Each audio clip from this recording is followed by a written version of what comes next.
My name is Karen Vecchio. I'm the Member of Parliament for Elgin Middlesex London, and I am part of the Conservative Party of Canada.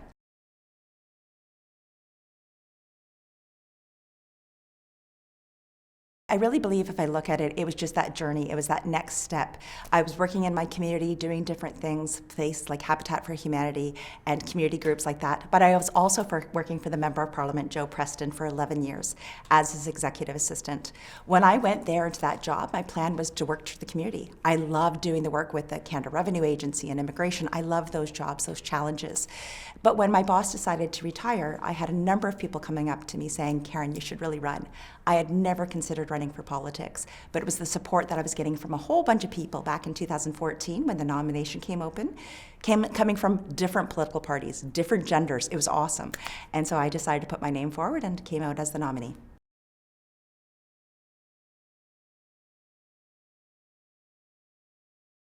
My proudest accomplishment, there's so many things, but I think most of the things when I'm looking at when I go home and say, this was a good day, it's when we do something like passing a bill where it has unanimous party support, or putting forward a piece of legislation or a study that has unanimous support, showing that we've worked together.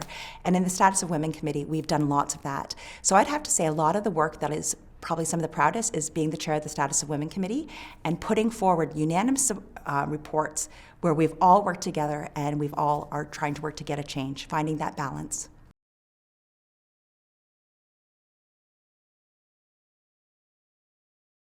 The people that I meet every day. In my constituency, I represent about 128,000 people. London, St. Thomas, the county of Elgin and Middlesex. And it's the people that I meet, wanting to do more for them as well, knowing that we have so many opportunities and so many challenges, but together we can do this. And I look at my type of leadership and the hope that I have and how I can instill that hope into others. And so that's what motivates me all the time is how can we all move forward together?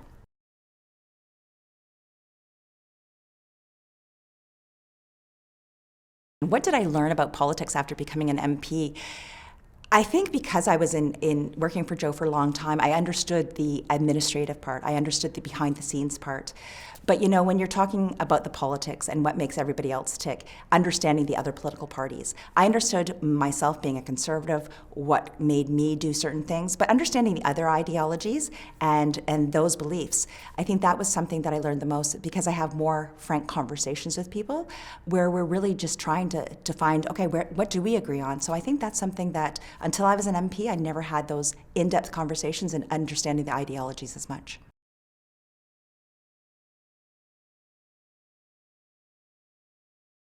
One of the best things that happened in last year, in June of 2022, there was a bill called Kira's Law, and it was Bill C-233. It was a bill that was put forward by MP Dillon, who is a Liberal colleague.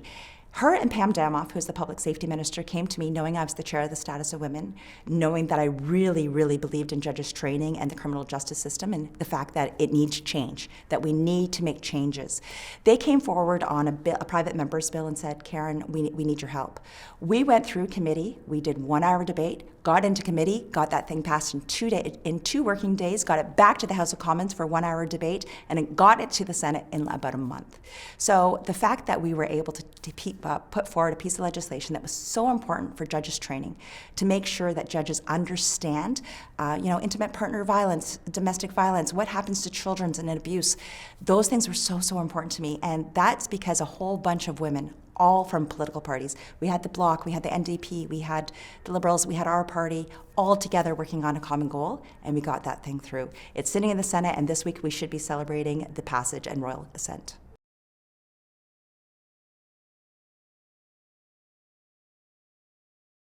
I think the biggest challenge is really, I think everybody has an opinion on what things are, and sometimes opinions show themselves as facts. And so I think right now we have a lot of times that when we're reading things, they're opinions of people. We're not reading the facts.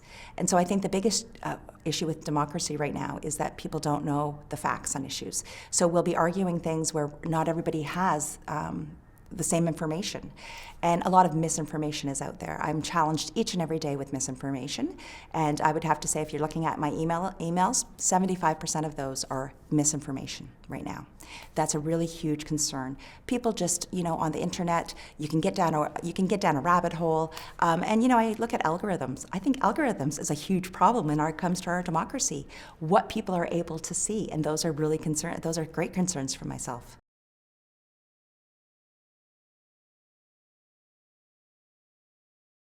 Hope is what I see here. I get lots of hope for the next generation because I look at the people that I work with. I look at the portfolio that I have of women and gender equality in youth, and I get to work with youth across the country. I'm inspired by youth every day. I know it's a very, very challenging time. We're coming out of COVID, where some of our youth have not, for 3 years, been socially interacting at school. There's been so many challenges like that. But I see hope because I see the recognition that there's challenges. There's lots of challenges. We have an epidemic with drugs and homelessness and things like this, but I see people working together, and that's what brings me hope, is when we see something and we say, we need to see change. That's what gives me hope.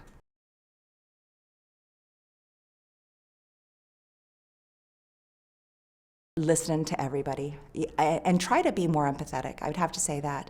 I was a very fortunate young woman. I had an amazing family, grew up on a farm, really great friends and family, and so not recognizing that not every person has the same thing that I have.